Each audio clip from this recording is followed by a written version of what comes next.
Lengang je stesen kereta api Meklong semasa kita orang mula-mula sampai di sini pada jam 2 petang. Kereta api pun tak ada. Kereta api kat sebelah tu nampak orang sibuk je. Apakah halnya dia orang buat sibuk kat sebelah sana?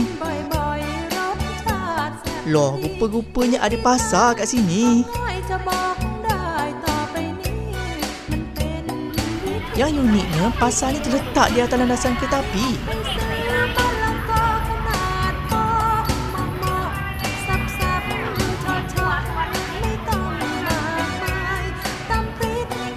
Lepas tu selamba je peniaga ni tunggu pelanggan mereka kat sini. Tak takut kereta api ke makcik oi?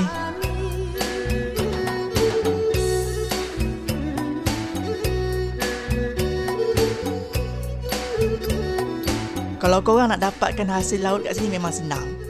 Ada udang, ketam, ikan, sotong. Sayur-sayuran jangan cakap lah. Memang senang lah dapat kan? Apa taknya pasar katakan. Selain itu, buah-buahan pun ada. Slipper pun ada.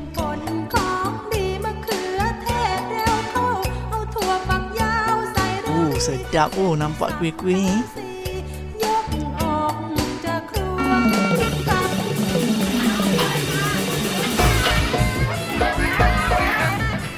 Apa hal tak tiba-tiba peniaga ni tarik balik semua jualan-jualan mereka?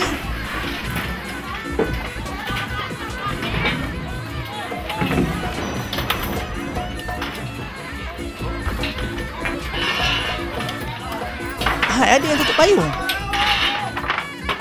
Hujan nak turun ke? Kalau hujan nak turun takkan nak tutup payung.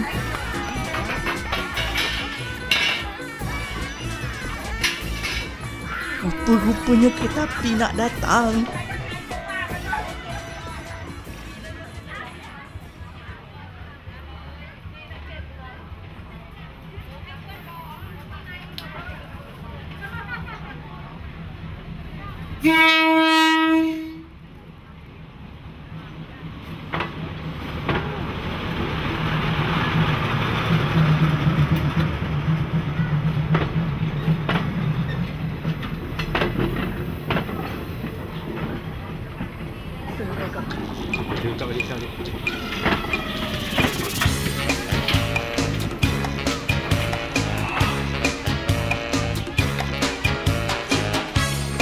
Sebaiknya kereta api melalui pasar ni.